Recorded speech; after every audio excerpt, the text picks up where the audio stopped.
বিসমিল্লাহির রহমানির রহিম। জয়া বহুমুখী উচ্চ বিদ্যালয়ে অধ্যয়নরত নবম ও দশম শ্রেণীর শিক্ষার্থীবৃন্দ, তোমরা সবাই কেমন আছো? আশা করি সবাই ভালো আছো। ভালো থাকো, সুস্থ থাকো, এটাই কামনা করি। অনেকদিন পর বেশ কিছুদিন আমাদের অনলাইন ক্লাস বন্ধ ছিল। দুর্গাপূজা বন্ধ, সরকারি বন্ধ ছিল। এরপরে আমাদের অ্যাসাইনমেন্টের কাজ যখন শুরু হয়েছিল তখন কয়েকদিন আমাদের ক্লাসটা বন্ধ ছিল। তো এই টোটাল দুর্গাপূজা এবং অ্যাসাইনমেন্ট মিলে মোটামুটি বেশ কয়েকদিন আমাদের অনলাইন ক্লাস বন্ধ ছিল। তো এই বিরতির পর আবার আমাদের অনলাইন ক্লাস গত দু একদিন আগ থেকেই শুরু হয়েছে এবং আমাদের পূর্বের রুটিনটাই এখনও বহাল আছে। আর সেই রুটিন মোতাবেক আজকে আমার ক্লাস হলো কৃষি শিক্ষা বিষয়ের ক্লাস। কৃষি শিক্ষা বিষয় নিয়ে আজকে আমি তোমাদের সামনে উপস্থিত হয়েছি। তো ক্লাস শুরু করার পূর্বে যথারীতি আমি দেশে এবং বিদেশে যেখানে বসে আমার এই ক্লাস দেখছেন সম্মানিত অভিভাবক মণ্ডলী এবং সাধারণ দর্শকবৃন্দ, আপনাদের সবাইকে জানাচ্ছি সালাম ও শুভেচ্ছা। প্রিয় শিক্ষার্থীবৃন্দ, তোমাদের এখন অ্যাসাইনমেন্ট চলতেছে। এখন অ্যাসাইনমেন্ট আমি জানি তোমাদের উপর লেখালেখির একটা চাপ পড়তেছে। আর এমনিতে তো তোমরা এসএসসি পরীক্ষার্থী, তোমাদের সামনে কয়েক মাস পরেই তোমাদের এসএসসি পরীক্ষা আসতেছে। যদি সব কিছু ঠিকঠাক থাকে, কোনো সমস্যা যদি না থাকে বা সব কিছু যদি নিয়ন্ত্রণের মধ্যে থাকে, তাহলে আশা করা যায় তোমাদের এসএসসি পরীক্ষা হবে। অর্থাৎ আমরা এখন পর্যন্ত আমরা জানি তোমাদের এসএসসি পরীক্ষা হবে এবং তোমরা এটাই জানবে এবং এটাকে লক্ষ্য করেই এসএসসি পরীক্ষা হবে এবং তুমি এসএসসি পরীক্ষা দেবে, এটাকে টার্গেট করেই তুমি তোমার কার্যক্রম চালিয়ে যাও। এরপরে কোথায় কি ঘটলো, কোথায় স্কুল বন্ধ হলো, কেন বন্ধ হলো, কি করলো না, এগুলো তোমার কোনো ধর্তব্য আনার কোনো বিষয় না। তোমরা তোমাদের প্রস্তুতি এসএসসি পরীক্ষার জন্য চালিয়ে যেতে থাকো। এমনিতেই তোমাদের উপর পড়ালেখার একটা চাপ পড়বে বা পড়তেছে, কারণ দশম শ্রেণী পুরোটাই তোমরা বলতে গেলে ক্লাস হয়নি। এই মার্চের 17 তারিখের পর থেকে মনে করো তোমরা আমাদের সাথে ফিজিক্যালি তোমাদের সাথে আমাদের কোনো ক্লাস হয়নি। যদি অনলাইন ক্লাস আজকে আমাদের বেশ কয়েক মাস ধরেই চলতেছে, তারপরও ফিজিক্যাল ক্লাস আর অনলাইন ক্লাসের মধ্যে অবশ্যই অনেকটা ডিফারেন্স আছে। ফিজিক্যালি সামনাসামনি উপস্থিত থেকে ক্লাস আর অনলাইনে ক্লাস করার মধ্যে অবশ্যই ডিফারেন্স আছে। তো এমনিতেই তোমাদের দশম শ্রেণীর প্রত্যেকটা বিষয়েরই পাঠ্যক্রম বা তালিকা এখনও আমার মনে হয় না শেষ হয়েছে। তাই তোমাদের উপর এমনি একটু চাপ রয়ে গেছে, আবার এখন চলতেছে অ্যাসাইনমেন্ট। তো সুতরাং এর মধ্যে তোমাদেরকে আমরা বলবো যে তোমরা অনলাইন ক্লাসগুলো তোমরা কেউ মিস করবে না। সমস্ত অনলাইন ক্লাসগুলো তোমরা করবে, কারণ বিশেষ করে সরকার কর্তৃক আমার ঘরে আমার স্কুল, যেটা তোমরা জানো বাংলাদেশ টেলিভিশন, আমাদের টেলিভিশনে বিটিভিতে প্রচার করা হয় যে মাধ্যমিক পর্যায়ের যে ক্লাসগুলো, ওইটা তোমরা দেখিও। কারণ আমার এটা তোমাদের একটা পরামর্শ যে আগামী যে এসএসসি পরীক্ষা তোমরা দেবে, হয়তো ওই ক্লাসগুলো করলে তোমরা এসএসসি পরীক্ষা দেওয়ার জন্য বেশ কিছু উপাদান তোমরা ওই ক্লাসগুলোর মধ্যে পেয়ে যাবে। হয়তো অনেক কিছু তোমরা কমন পেতেও পারো, তাই তোমরা ওই ক্লাসগুলো করবে। তো প্রিয় শিক্ষার্থীবৃন্দ, তোমরা ইতিমধ্যে দেখতে চাও যে আমার আজকের অধ্যায় হলো 7। আমি অধ্যায় 7 নিয়েছি, যেটা তোমাদের কৃষি শিক্ষা বইয়ের সর্বশেষ অধ্যায়। এটা আমি নিলাম অধ্যায় 7, যার নাম হলো পারিবারিক খামার। আর তোমরা তো জানোই যে প্রত্যেকটা বিষয়ে কতগুলো পরিচ্ছেদে বা পাঠে ভাগ করা থাকে। তো এখানে প্রথম পরিচ্ছেদটা হলো, আমি যেটা আজকে প্রথম দিন, তাই আমার অধ্যায় হলো 7 আর প্রথম পরিচ্ছেদ হলো 1। আমার পরিচ্ছেদ হলো 1। তা আমার এটার নাম হলো পারিবারিক খামার।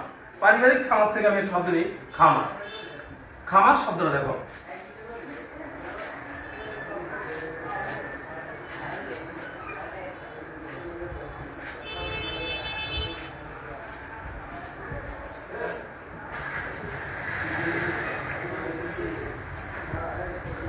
খামার অর্থাৎ আমরা আমাদের নিত্য প্রয়োজনীয় দ্রব্য সামগ্রী পাওয়ার জন্য উৎপাদন করার নিমিত্তে, ধরো পশু পাখি, তারপরে কৃষি উপাদান ইত্যাদি যেখানে চাষ করা হয়, পশু পাখি যেখানে লালন পালন করা হয়, এটা একটা খামার। এই খামারটা ধরো কৃষি খামার, তারপরে মৎস্য খামার, তারপরে শাকসবজির খামার, এরকম খামার হতে পারে। আবার খামার বিভিন্নভাবে হতে পারে। একটা হলো তোমার ধরো সরকারিভাবে কিন্তু খামার হচ্ছে, সরকারি খামার। আবার ব্যক্তি পর্যায়ে অনেকজন মিলে বড় আকারে একটা খামার হতে পারে। আবার পারিবারিকভাবেও খামার হতে পারে। এখানে খামারগুলো বিভিন্নভাবে গড়ে উঠতে পারে। সমবায় সমিতির মাধ্যমে একটা বিশাল আকৃতির খামার গড়ে উঠতে পারে।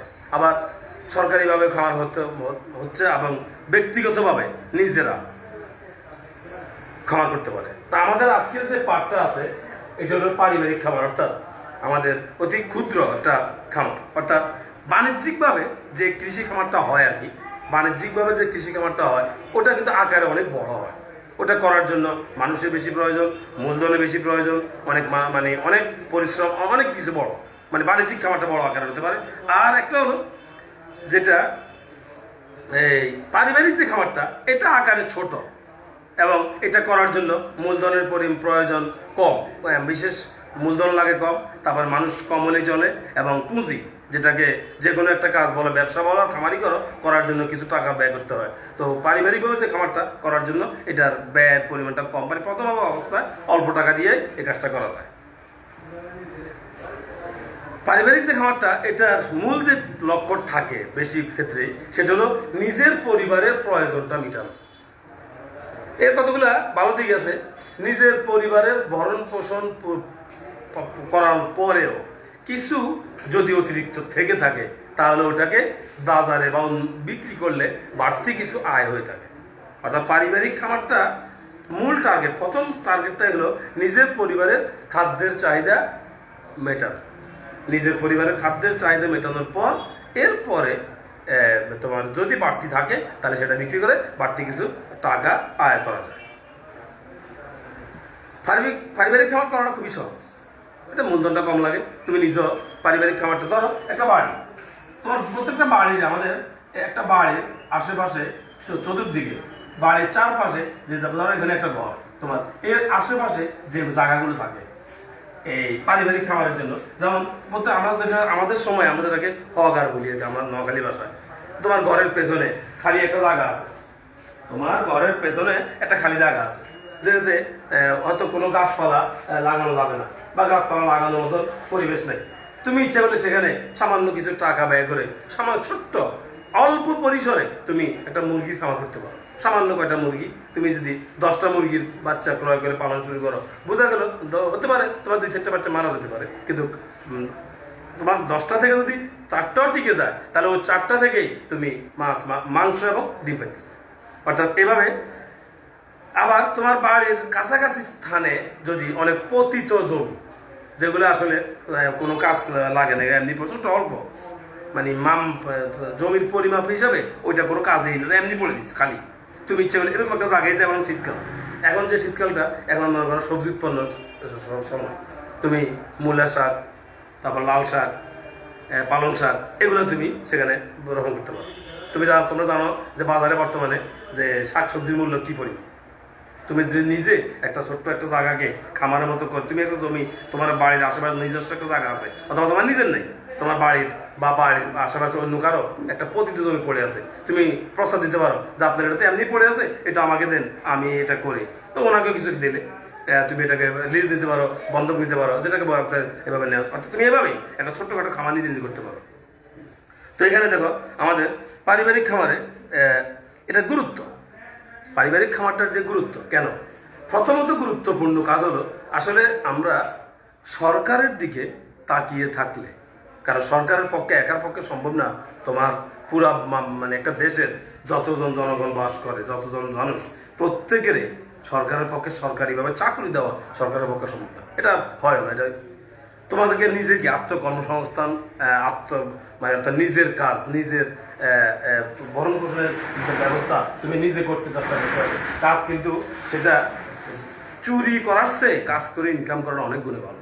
তুমি যদি একটা পুকুরে মাছ চাষ করে টাকা রোজি করতে পারো, তারপরে তোমার আশেপাশে জায়গা জমি থাকলে সেখানে তুমি শাক সবজি করতে পারো, হাঁস মোরগ, তোমার বাড়ির আশেপাশে জায়গা থাকলে তুমি ছোট্টখাটো হাঁস মোরগের চাষ করে সেটা তুমি সেখান থেকে ইনকাম করতে পারো। অর্থাৎ এই যে অর্থাৎ ছোট ছোট ক্ষুদ্র থেকে আরম্ভ করে তুমি ক্রমান্বয়ে ভর্তি করতে পারো। তো এই পারিবারিক যে খামারটার উদ্দেশ্যটা হলো, আমি প্রথমেই কথাটা বলেছিলাম যে পারিবারিক খামারের সর্বপ্রথম উদ্দেশ্যটা হলো পরিবারের পুষ্টির যোগান নিশ্চিত করা, অর্থাৎ তোমার পরিবারের খাদ্য এবং পুষ্টির যোগান নিশ্চিত করা এই পারিবারিক খামারের একটা মূল উদ্দেশ্য। এরপরে পরিবারের বেকার সদস্য দ্বারা তাদের কিছুটা অন্তত বেকারত্ব দূর হয়। মানে তোমার বেকারত্ব, তোমার জায়গা আছে, তোমার বাড়ির আশেপাশে প্রচুর জায়গা আছে, তো এক্ষেত্রে তুমি বেকার থাকার কোনো কারণ নেই, তুমি নিজে নিজে স্বাবলম্বী হতে পারো, অর্থাৎ বেকারত্ব দূর করতে পারো। তারপরে অবসর সময়ের সদ্ব্যবহার করা। অলস মস্তিষ্ক শয়তানের কারখানা বলা হয়ে থাকে। অর্থাৎ অলস মস্তিষ্ক কখন হয়? যখন কোনো কাজ থাকে না। যখন কোনো কাজ থাকে না তখন মানুষ নানা রকমের বদ চিন্তা মাথায় আসে। তো তোমার যদি একটা জায়গা থাকে বাড়ির আশেপাশে, ছোট্ট একটা বাগান তুমি করলে, সব সবজির বাগান, তুমি অবসর সময় সেই সবজির বাগানে গিয়ে দেখাশোনা করলে, কাজ করলে, এটাতে তোমার মনের যে একটা আনন্দ বা তৃপ্তিও আসবে, আবার পাশাপাশি তোমার পারিবারিক কিছু চাহিদাও পূর্ণ হবে। তারপরে পরিবারের বাড়তি আয় সুযোগ বলছিলাম। তারপরে গবাদি পশু এবং হাঁস মুরগি পালনের মাধ্যমে কৃষি জমির উর্বরতা বাড়ানো যায়। এই যে হাঁস মুরগি এবং গবাদি পশু এগুলো পালনের মাধ্যমে কৃষি জমির উর্বরতা বাড়ানো যায়, কারণ হাঁস মুরগির বীজটা, গবাদি পশুর বীজটাগুলো কৃষি জমির উত্তম জৈব সার হিসাবে ব্যবহার করা যায়। তারপরে গবাদি পশু এবং হাঁস মুরগির যে বীজটা এবং মলগুলো থাকে বা উচ্ছিষ্টগুলো থাকে, এগুলোকে দিয়ে বায়োগ্যাস সৃষ্টি করা যায়, বায়োগ্যাস জ্বালানি হিসেবে ব্যবহার করা যায়। তারপরে পরিকল্পিতভাবে যদি তুমি একটা খামার তৈরি করতে পারো, তোমার এই পরিকল্পিত খামারটা একটা ছোট থেকে একটা উচ্চ পর্যায়ে উঠে একটা বড় পর্যায়ে গিয়ে তোমার নিজের আয় থেকে পরবর্তীতে সেটা জাতীয় আয় রূপান্তর হতে পারে। আমাদের এই বাংলাদেশে যত বড় বড় বর্তমানে ব্যবসায়ীরা আছে, তোমরা যদি তাদের ব্যাকগ্রাউন্ডগুলো চেক করে দেখো, তাহলে দেখবে তাহারা কিন্তু অনেক নিম্ন থেকে উপরে উঠে আসছে। আমি একজনকে উদাহরণস্বরূপ তোমাদেরকে বলি, এখন দিচ্ছি। যেমন আখাউড়া এবং কসবা নির্বাচনী আসনের একজন এমপি মিয়া আবদুল্লাহ ওয়াজেদ, ওনাকে স্থানীয় লোকেরা আব্দু মিয়া নামেই ছিলেন। এবং ওনার বড় একটা পরিচয়, উনি, তোমরা মিল্লাত কোম্পানির নাম শুনেছ, মিল্লাত মেরসিলস যেটা এখনো চলে। মিল্লাত কোম্পানি বাংলাদেশের অতি পুরাতন এবং অতি বিখ্যাত প্রসিদ্ধ একটা কোম্পানি। এই মিল্লাত কোম্পানির মালিক হলো মিয়া আবদুল্লাহ ওয়াজেদ।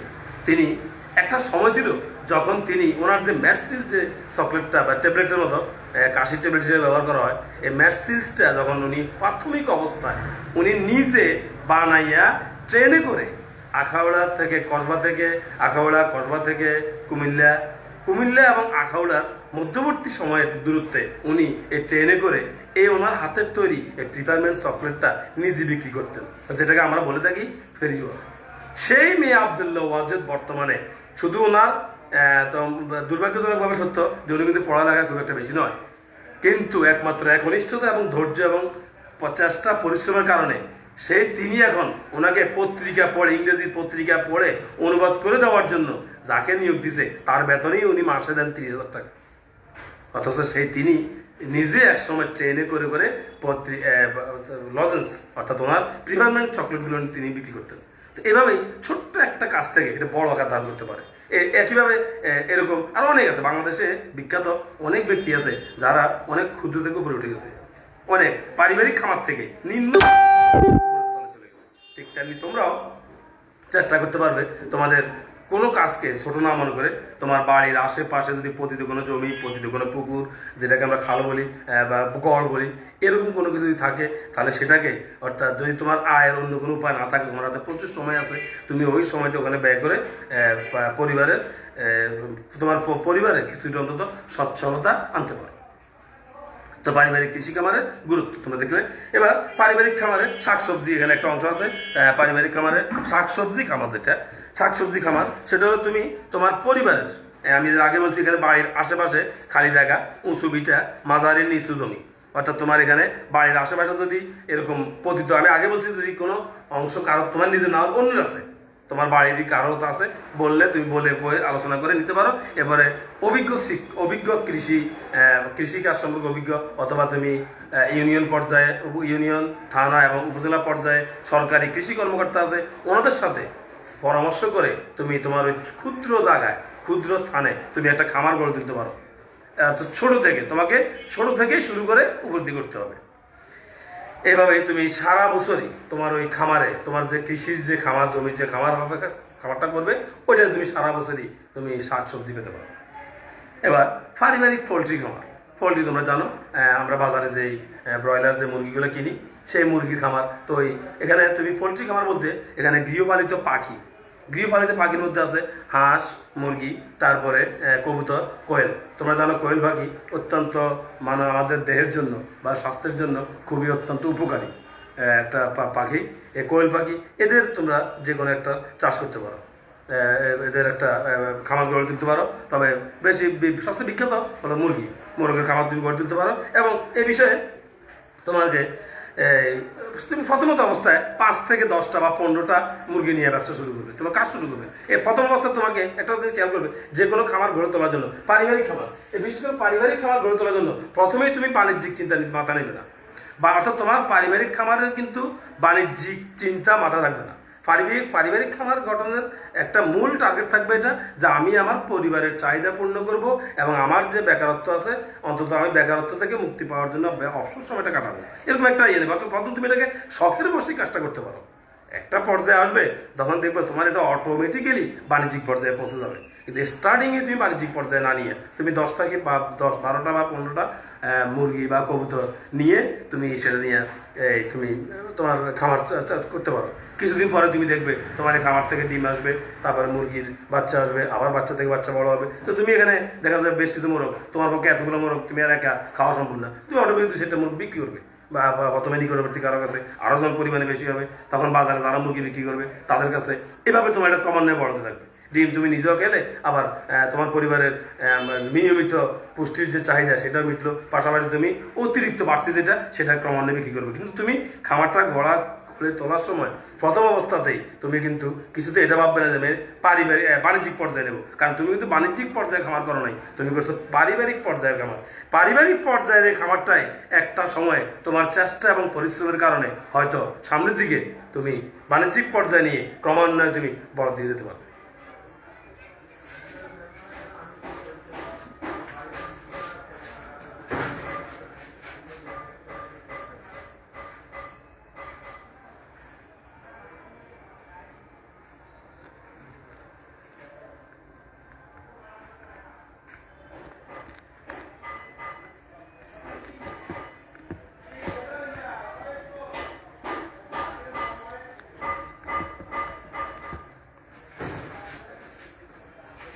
তো তো প্রিয় শিক্ষার্থীবৃন্দ, আজকে যেহেতু অনেকদিন পরে আমরা আবার ক্লাস শুরু করলাম, আমি তোমাদেরকে আজকের করা ক্লাস থেকে তেমন কোনো কাজ দিচ্ছি না। আমি আজকের করা ক্লাসের উপর ভিত্তি করে কিছু প্রশ্ন, অর্থাৎ সৃজনশীল প্রশ্ন আমি আমার আগামী ক্লাসে, পরবর্তী যে ক্লাসটা আমার আসবে ওই ক্লাসে দেবো। এখন তোমাদের যেহেতু অনলাইন, তোমাদের এখন ইয়ের উপর অ্যাসাইনমেন্টের কাজ নিয়ে তোমাদেরকে কাজ করতে হয়, তাই আমি আর তোমাদেরকে কোনো এখানে কোনো কাজ দিচ্ছি না বা কোনো শিট দেবো না।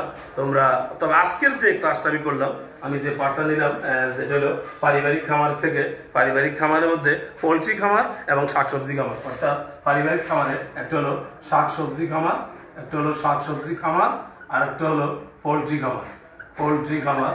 এই যে আমি এই পারিবারিক খামারের এই দুইটা ইয়ে থেকে আমি কিছু আলোচনা করছি, এইগুলোর উপর ভিত্তি করে, অর্থাৎ সোজা আমি অন্যভাবে বলতে গেলে আমাদের যে প্রথম পরিচ্ছেদের প্রথম যে পরিচ্ছেদটা এখানে আছে, প্রথম পরিচ্ছেদটা ছিল পারিবারিক কৃষি খামার। এই পারিবারিক কৃষি খামার থেকে আমি তোমাদেরকে একটা সৃজনশীল প্রশ্ন, দুইটা সৃজনশীল প্রশ্ন আগামী ক্লাসে, আমার পরবর্তী ক্লাসে যেদিন আসবে সেদিন আমি তোমাদেরকে দেবো। হয়তো ইতিমধ্যে তোমাদের অ্যাসাইনমেন্টের কাজটা অনেক কমে আসবে বা তোমাদের উপর চাপটাও কমবে। তো আজকে আমি তোমাদের কোনো কাজ দিচ্ছি না, তোমরা নিজেরা তোমাদের বই থেকে, তোমাদের বইয়ের 210 পৃষ্ঠা থেকে তোমাদের বইয়ের 210 পৃষ্ঠা থেকে 213 পৃষ্ঠার উপর পর্যন্ত, 213 পৃষ্ঠায় পোলট্রির স্বাস্থ্য ব্যবস্থাপনা এর আগ পর্যন্ত, অর্থাৎ এখানে তোমরা 212 পৃষ্ঠায় তোমরা একটা পোলট্রি খামার করার জন্য যে একটা পদ্ধতি তোমরা সেখানে দেখবে দেওয়া আছে। তো তোমরা ওখান থেকে এটা দেখে নিবে পোলট্রি খামার কীভাবে করতে হচ্ছে। ওইটা 213 পৃষ্ঠা পোলট্রির স্বাস্থ্য ব্যবস্থাপনার উপর পর্যন্ত তোমরা নিজেরা বই থেকে পড়ে এটাকে ভালো মতো পড়ে নেবে, তাহলে আমি এটার উপর ভিত্তি করে সৃজনশীলটা দেবো, তার আনসার তৈরি করতে তোমার জন্য সহজ হবে। তো প্রিয় শিক্ষার্থীবৃন্দ, আমি এর পূর্ব আরও আমরা ক্লাস করেছিলাম, তবে দুঃখজনক হলেও তখন ক্লাসে খুব একটা উপস্থিতি পাইনি। আজকেও আমি সেই একই রকমের চিত্র দেখতে পারলাম। কিছুক্ষণ আগে আমি দেখেছি মাত্র 5 জন শিক্ষার্থী আমার সাথে অনলাইনে আছে। তো যাই হোক, হয়তো আমি আশা করি এটা তোমাদের এই ক্লাসগুলো, বর্তমান যে অনলাইন ক্লাসটা হচ্ছে, এই ক্লাসটা তোমাদের একটা সময় বিশেষ প্রয়োজন হবে। তাই তোমরা এখন থেকে নিয়মিত যারা ক্লাস দেখতেছ তারা অন্যদেরকে উদ্বুদ্ধ করবে, এবং তোমরা নিয়মিত ক্লাস, প্রত্যেকটা শিক্ষকের ক্লাস তোমরা দেখবে। এবং তোমরা জানো আমাদের জয়াগ স্কুলের যে পেজটা দেওয়া আছে, জয়াগ স্কুলের যে পেজটা দেওয়া আছে, ওই পেজের মধ্যে তোমরা অবশ্যই জানো যে আমাদের জয়াগ স্কুলের ফেসবুকের পেজের নাম তোমরা এটা তো সবাই জানো যে Joyag H school, Joyag H school. এই পেজের মধ্যে ক্লাসগুলো দেওয়া আছে, তোমরা সবাইকে উদ্বুদ্ধ করে দেখার জন্য। এবার একটা কথা তোমাদেরকে বলি আমি, জয়াগ এইচ স্কুল পেজে তোমরা জানো ফেসবুকে যখন কোনো কিছু আপলোড করা হয়, যখন তুমি নতুন একটা কিছু আপলোড করবে, তখন সেটা চলে আসবে আগে, আর তোমার পূর্বেরটা ক্রমান্বয়ে নিচে যাবে। তা আমরা জয়াগ স্কুল আমাদের যে এই পর্যন্ত যে কয়েক মাস যাবত আমরা যে ক্লাসগুলো, আমরা প্রত্যেকটা শিক্ষক ক্লাস করতেছি এবং সেটা এই ফেসবুকে করতেছি এখানে, তাহলে আমাদের প্রত্যেকটা শিক্ষকের অনেকগুলো ক্লাস হয়। তাহলে খেয়াল করে দেখো, ক্লাসগুলো কিন্তু ক্রমান্বয়ে পিছনে চলে যাচ্ছে।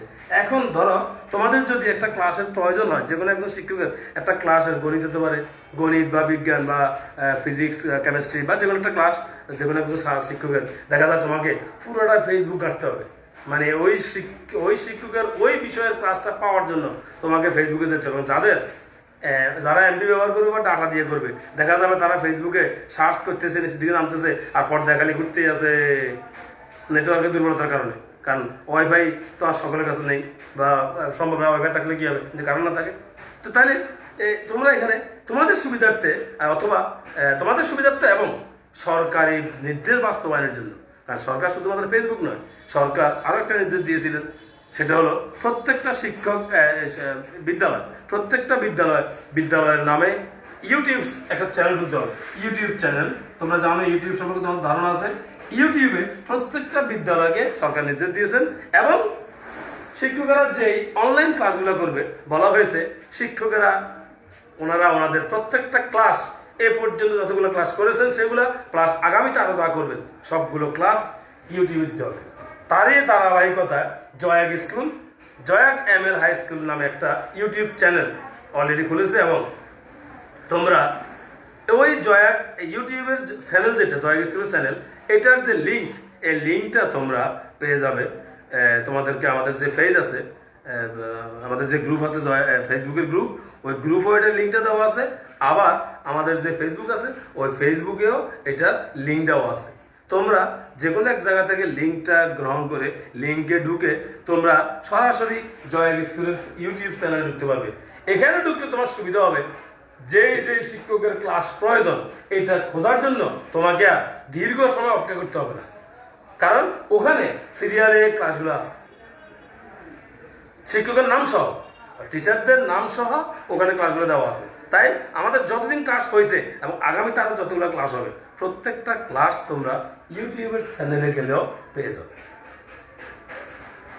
তো তোমাদের সুবিধার্থে এটা একটা ভালো সুবিধা হলো তোমাদের, তোমরা এখন থেকে স্কুলের ক্লাসগুলো ইউটিউব চ্যানেলে পাবে।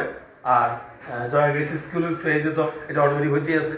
তো তোমরা অন্তত বিশেষ করে নবম এবং দশম শ্রেণীর শিক্ষার্থী তোমরা যারা আছো, তোমাদেরকে আমি বলবো যে তোমরা অন্তত অনলাইন ক্লাসগুলো মিস করবে না। আমি এটা কিন্তু আমি জানি এখনো যে প্রচুর শিক্ষার্থী আছে 1% মানে ওই পর্যায়ে পাই নেই, 99%-এর বেশি শিক্ষার্থী যারা অনলাইন ক্লাসে গুরুত্ব দিচ্ছ না। কিন্তু তোমরা জানো বর্তমান করোনা পরিস্থিতিতে সরকার কিন্তু অনলাইনকে গুরুত্ব দিচ্ছে না। অনলাইন প্রক্রিয়া কখন কি ঘটবে, কি বলা হয় যে অনলাইন এটা করতে, যেমন এখন তোমাদের অনলাইন ক্লাস চলতেছে, এখন অনলাইনে আরো কিছু করতে পারে। তো তোমরা অনলাইনকে গুরুত্ব দিচ্ছ না, অনলাইন ক্লাসকে তোমরা গুরুত্ব দাও, তোমাদের জন্য, ভবিষ্যতের জন্য তোমাদের ভালো হবে।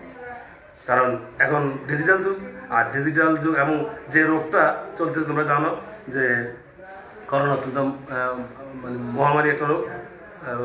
তো এই করোনার পরিস্থিতির কারণে কখন যে অনলাইনের উপর কখন কি ঘটে, অনলাইন দিয়ে করবে তা কিছু করবে, তোমরা অনলাইনকে গুরুত্ব দিচ্ছ না। তোমরা অনলাইনকে গুরুত্ব দেবে, অনলাইনের ক্লাসগুলো করবে, তোমরা মনে করবে যে এটাই এখন তোমাদের বাস্তবতা। তোমরা এই যে আমরা ক্লাসগুলো করি, শিক্ষকরা ক্লাসগুলো করতেছেন, তো শিক্ষকরা ক্লাস করে, কিন্তু দুঃখজনক আমাদের এই ক্লাসগুলোতে তোমাদের উপস্থিতি থাকে না। এর আগেও আমরা ক্লাস করেছি, সেখানেও দেখেছি এমনও দিন গেছে আমাদের ভিউয়ারের পরিমাণ, ক্লাস করা অবস্থায় ভিউয়ারের পরিমাণ মাত্র 0, 1, 2, 1, 2, আজকে দেখলাম সর্বোচ্চ 5। তা আমি তোমাদেরকে বলবো, তোমাদের স্বার্থে বলতেছি তোমরা ক্লাসগুলো করবে। তোমরা ক্লাস না করলে আমার দায়িত্ব আমি পালন করে যাচ্ছি, তুমি যদি না করো ক্ষতিটা তুমি নিজেরই করবে। তো প্রিয় শিক্ষার্থী, তোমাদের আগামী ক্লাসে তোমাদের সঙ্গে আবার আমার দেখা হবে। সে পর্যন্ত তোমরা ভালো থেকো, সুস্থ থেকো। আর সম্মানিত অভিভাবকবৃন্দ, আপনাদেরকে পুনরায় সালাম জানিয়ে আজকের মতো আমি বিদায় নিচ্ছি। খুদা হাফিজ। আসসালামু আলাইকুম।